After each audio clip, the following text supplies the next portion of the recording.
This episode is for parents and for those who have parents or for those who know parents who have LGBTQ children. Today, we're going to answer the top 5 questions that almost always come up. We've worked with tens of thousands of parents, and these are the questions that these parents almost always ask. Today, we're going to answer them. Would it be okay if I were to tell you that I am afraid someday, so I call you up and you call me down? Would it be okay? Well, hello and welcome to the FreedHearts podcast. This is episode 21, and we are thrilled, full of joy and happy thoughts that you are listening to us. We are. My name is Robert Cottrell, and I'm here with the stunning, what were you about to say? Susan Cottrell. Anyway. I was about to say my name. Again, thanks for listening. We're so glad you're here. This is a special episode that talks about the top 5 questions parents ask about their LGBTQ plus child. This episode is especially for parents, but it's also for those listening whose parents have struggled in any way with all of this. And for those who just want to understand in a deeper way the journey of what it's like to be a parent, what comes up being a parent of a LGBTQ plus child. And this might be, if you're not a parent listening to this, well, if you're a parent listening to this, it's for you. Might be a good episode to share with other parents who you come into contact with. And if you're not a parent listening to this, share it with your own parents. Mm-hmm. This might be a really good one. We had some of these questions ourselves, and we've documented our journey a lot of different places. But in our work with really tens of thousands of parents, there were 5 questions that almost always come up right away. And we help answer these and as well as reconcile deeply held faith issues so we can set their hearts free to fully accept, affirm, and love their kids, and ultimately free to fully accept and affirm and love themselves. So let's go through these top 5 questions. And remember, please email us podcast@freedhearts.org. I'll overpronounce those words. Email us and ask questions yourself. We will have a visit to the FreedHearts inbox soon. So please email us if you have questions you'd like us to answer, topics you would like us to address, if you would like me to tell more jokes, sing. Why are you laughing at that? Okay. I'm appreciating your joke. my peeps hear me out there. I know it's your face on the podcast image, but I got my own peeps out there. So, all right. So let's go through these top 5 questions. Number 1, Susan, did I do something wrong? Okay. No. Now we're talking about the way these are questions from parents. Let's go back to restate that. That wasn't from me. The parents will say, did I do something wrong? Right. What? Yeah. The answer is no. And there are two pieces to this. First of all, to say, did I do something wrong, assumes that something went wrong. That's right. That, there's something wrong with your child being LGBTQ. Okay, that's the first thing. That's not wrong. That's how they are. And that's the way it is. And there's nothing wrong. But I know what you mean by the question. Did I cause this? Is basically what you're saying. Did I mess them up? As one parent said, I quoted him in Mom, I'm Gay, said, I realized I thought I had messed up so badly and created this thing in my child so bad that even God couldn't fix it. And that was messed up. So let me just say, you did not create this. It's not because the father's distant or the mother's overbearing. That all came from teaching from the moral majority whole era. That's not true. It's not true. And there's no basis for anything on that. No. And that's the thing that statistically, there's no correlation between dysfunctional upbringing and being LGBTQ. Yeah. I don't even want to give it any more. Right. Yeah. That's absolute. It's bogus. It's patriarchal teaching. Yeah. It's wrong. So and plenty of people had a lot of things go wrong in their childhood that are straight. So there's just no correlation. Yeah. Absolutely. So And- you did not do anything wrong. And to think that you did is kind of outside of or is part of the binary thinking of what's right and what's wrong. I will tell you, if you come from a Christian background, a faith background, and you have been in the non-affirming church and your child came to you and said, Mom, I'm gay or I'm lesbian or I'm bisexual or I'm transgender, well done. You have raised a strong, brave, bold child that is brave enough, that is strong enough to live, to tell you that. Yes. And to have that commitment to live true to who they are. So you have a great child. So well done. You didn't do anything wrong. Do you guys see why I love this man? I'm going to make my notes step up. Amazing. You're All right. amazing. Okay, number 2. Doesn't the Bible say it's a sin? No. Okay, number 3.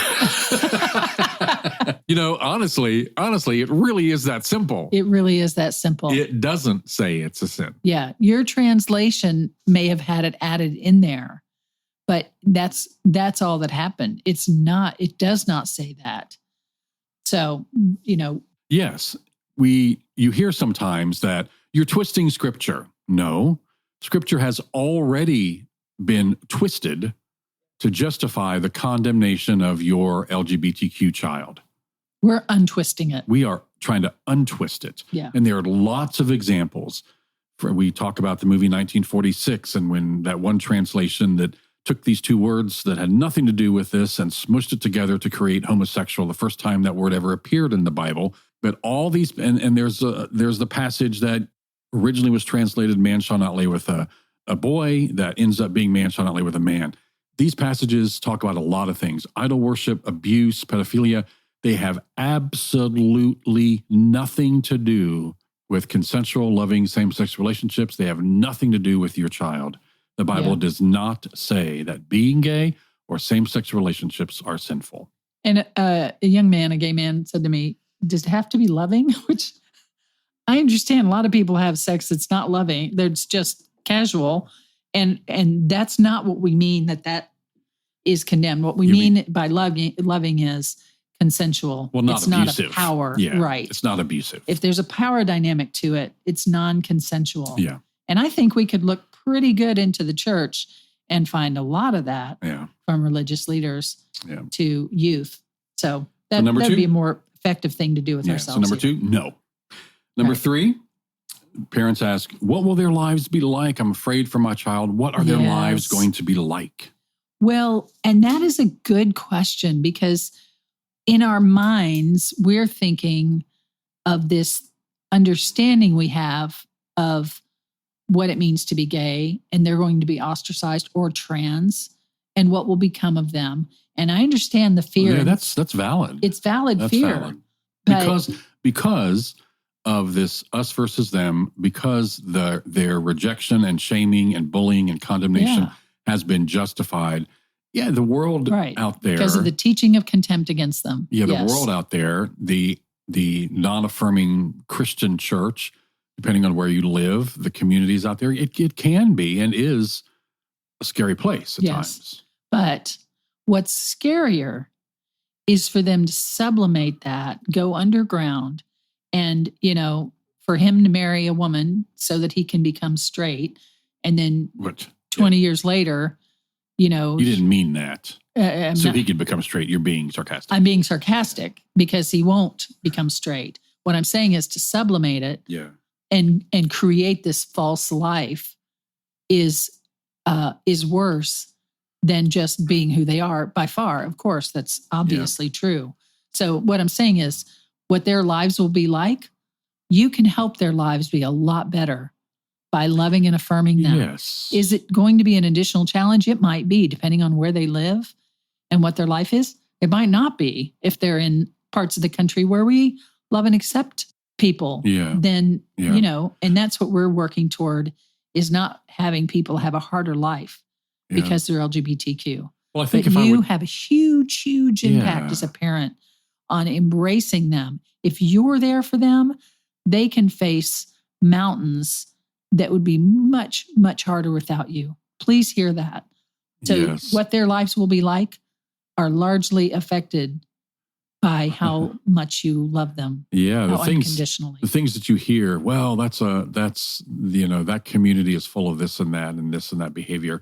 Issues like self-harm and substance abuse and depression and suicide are a direct result of faith-based family rejection. Yes. And we see that in the straight community too, obviously. Right. That those self-harming behaviors, self-destructive behaviors come from lack of acceptance as they are primarily family. Right. 58% of transgender youth without supportive parents attempt suicide. When even one parent is supportive, that number drops to 4%. Like Susan said, you have the ability to have an even greater impact on their lives, for good or bad, than you even know. And if I would ask back that question, well, what do you say, what will their lives be like? Well, if I were to say, what do you want their lives to be like? I think when it comes down to it, you want them to love and be loved for who they are. And the first step to doing that is you showing them that kind of love and acceptance. Yeah. This is weird, but when we were first pregnant with our first child. Thanks for including me in that. We were together as a couple pregnant with this child. And my part was, never mind. Enough. And we had it in our minds it was going to be a girl. And I'd gone to the thrift stores and found some baby girl clothes. I don't know where we got this idea, but we thought it was going to be a girl.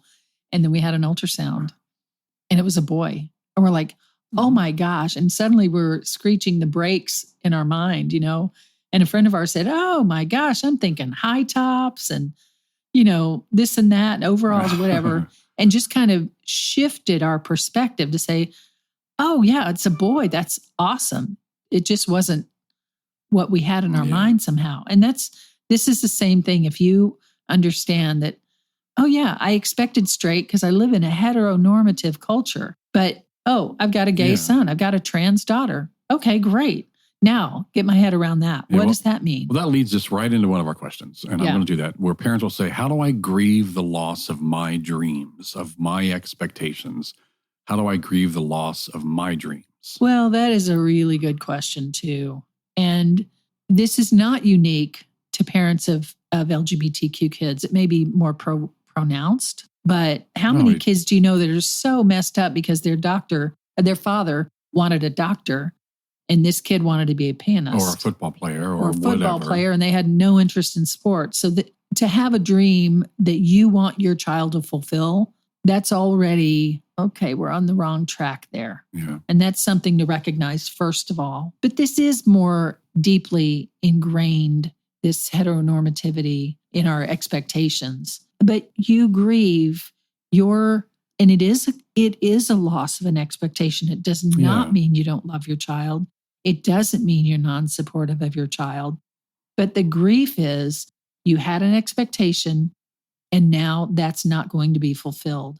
And that you can grieve and it's good for you to grieve, but grieve it downline, outward from your child. Don't grieve it with your child because that gives a burden to them that they don't need. So talk to a friend who's supportive of you. Go ahead. We said wrestle with God on this, not with your child. Yes. On some of these issues, Yes, that's right.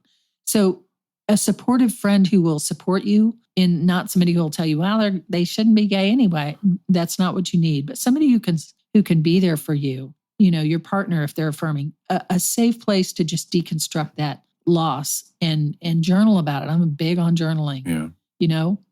Would you want to talk a little bit about, because I know but those are your dreams. Yeah, that's the key word there. It's your dreams. That's right. Yes. And we say, I was going to say this at the end of this question, but something else that will help in this and going through this particular issue is realizing that your child's dreams for their life might just be starting to come true or even possible. Yes. And that as a parent should go, oh my gosh, yes, I want my child's dreams for their life to be true. Yeah. So some of this comes when, I was planning on a big wedding or children, biological children, or whatever the issue is. Do you want to talk at all about having a transgender child? because and I think of a story of a couple in Oklahoma that we dealt with early on. And the dad has a transgender son, and he was grieving and he was in tears, and we just talked, and he lost it. He just lost it. And I let him grieve the loss of his daughter. And at the end, he said, I realized that I've cried 3 episodes in a row here. I realized, I didn't realize that I was not able to celebrate having a son until I had grieved the loss of my daughter. Yes, that's absolutely true. And so there's nothing wrong with that. Yeah. That's okay. But it's you, as we said, it's your grief. It has nothing to do with the worth or acceptance or affirmation of your child. Yes. Let those feelings come. As Susan said, get supportive help, affirming, inclusive, supportive help.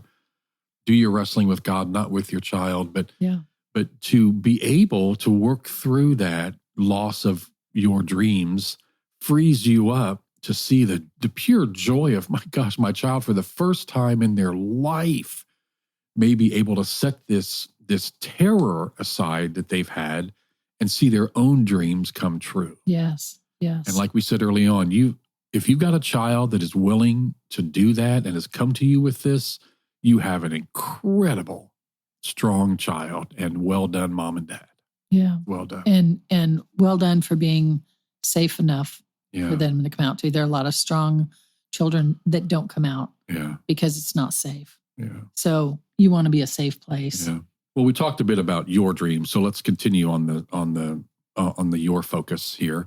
That one question that we hear a lot is, well, what about my friends? What are my friends going to say? What about my church community? Yeah. So I was just reading a little bit again from Amber Cantorna's first book, which is her story. And I had written the forward. Want to give a little who she is? She is a lesbian woman who came out to her father, who works as an executive with Focus on the Family, and the family rejected them. That's how good the focus is on the family. The family rejected her. Disowned her. Has nothing to do with her, which is a devastating thing to do to your child. And wrong. But as I was rereading a little part, it just came up on my computer the other day. He said, I am embarrassed about you. I'm embarrassed by you because people here expect me to be everything I preach. Oh my gosh. And you embarrass me. I'm like, we have got the whole thing upside down on this.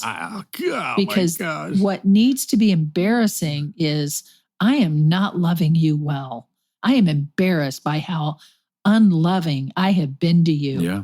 That needs to be our perspective instead of other people are looking to me for perfectionism. Well, you never should have been going for perfectionism, bucko. Yeah, what are you preaching? That's the wrong thing. Yes. Yeah.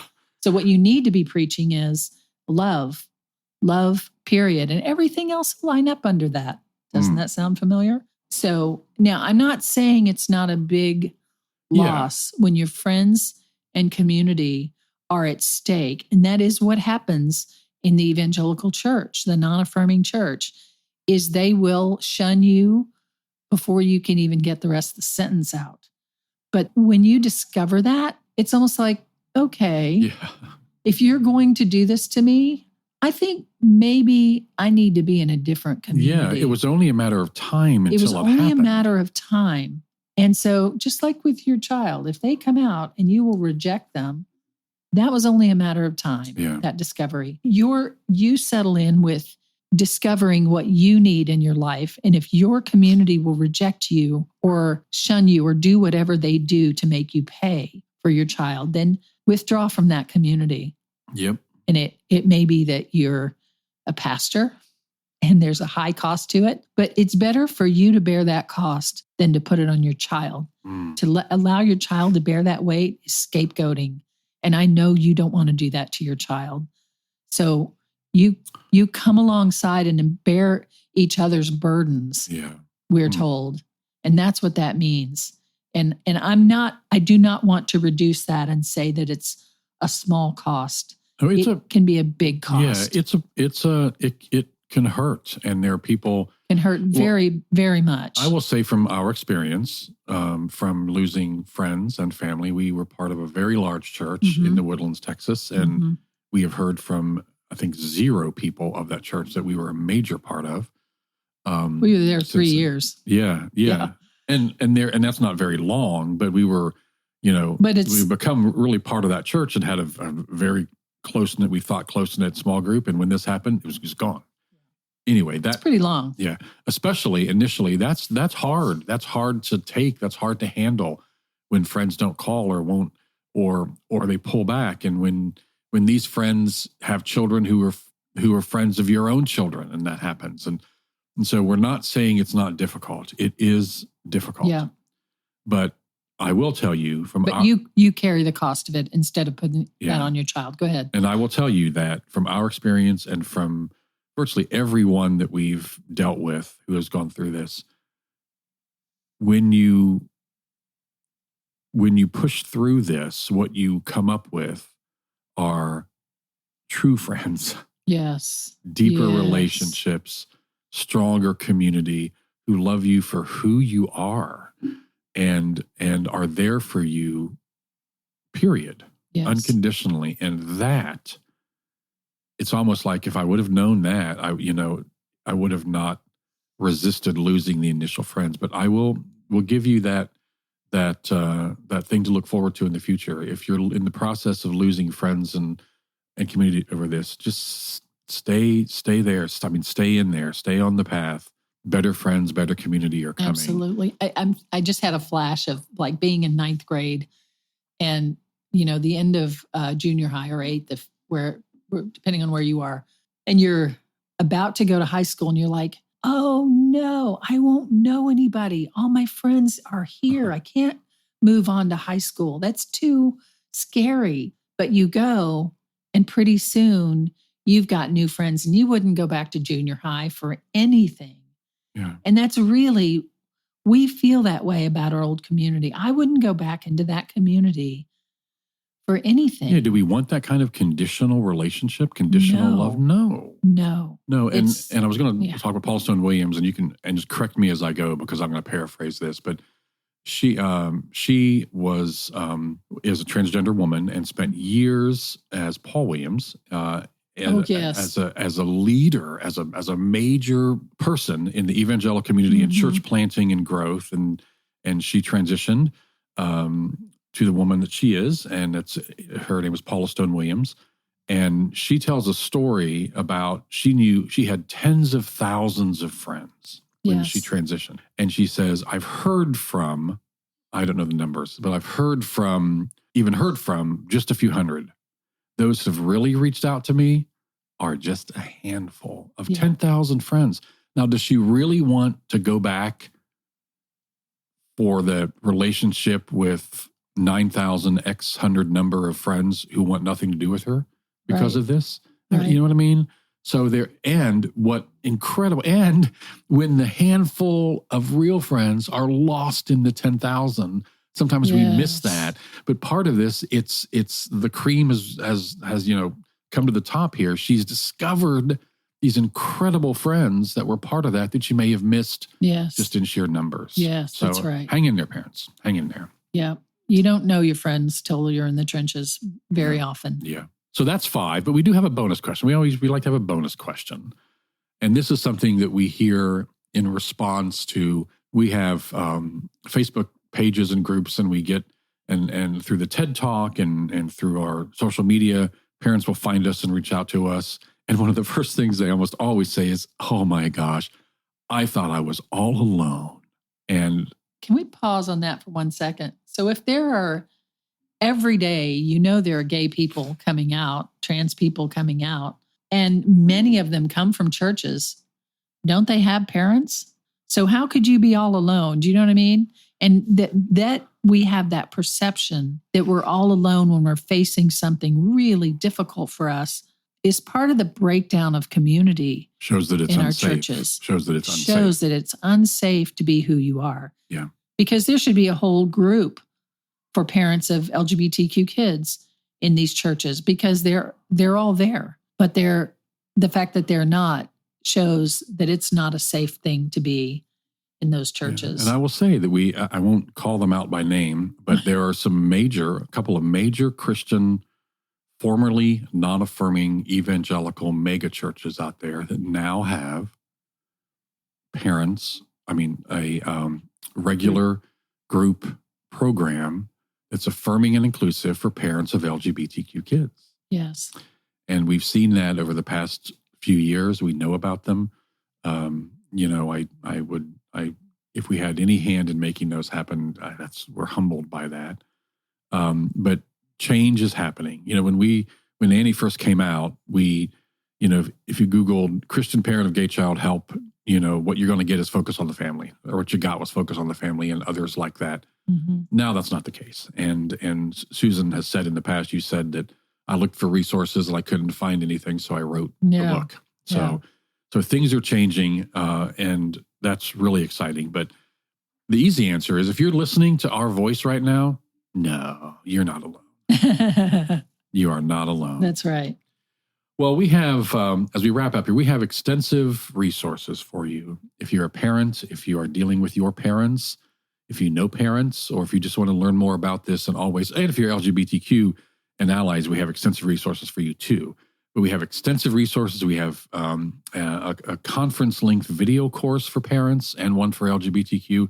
We have Susan's book, Mom, I'm Gay, and your book, True Colors, and other books. And I will tell you right now that if finances are an issue, we never want finances to be a hurdle for you. So if you need a resource and you can't afford a resource, just email us and we'll figure out a way to get that to you. And that's just email us at hello@freedhearts.org. We also have vibrant community. We have several private Facebook groups for parents, one for parents who are kind of new on the journey, one for parents a bit more seasoned. We have one just for moms of transgender children. We have one just for dads. We have a community for chosen family for LGBTQ. We have a community for parents and other advocates. So we have vibrant community for you. So you don't have to go through this alone. We have a place you can get encouraged and supported and get your questions answered. And again, reach out to us through the website and we'll put you in touch with that. Just come say hello. Yes. Come say hello and stay on the journey. Stay on the journey, err on the side of love, and trust God, the creator, the universe. Trust that with all the rest. You will never, ever, ever regret, if it's even possible, to love, quote, too much. You're on the right track. You're not alone. And we will go on this journey with you, yeah?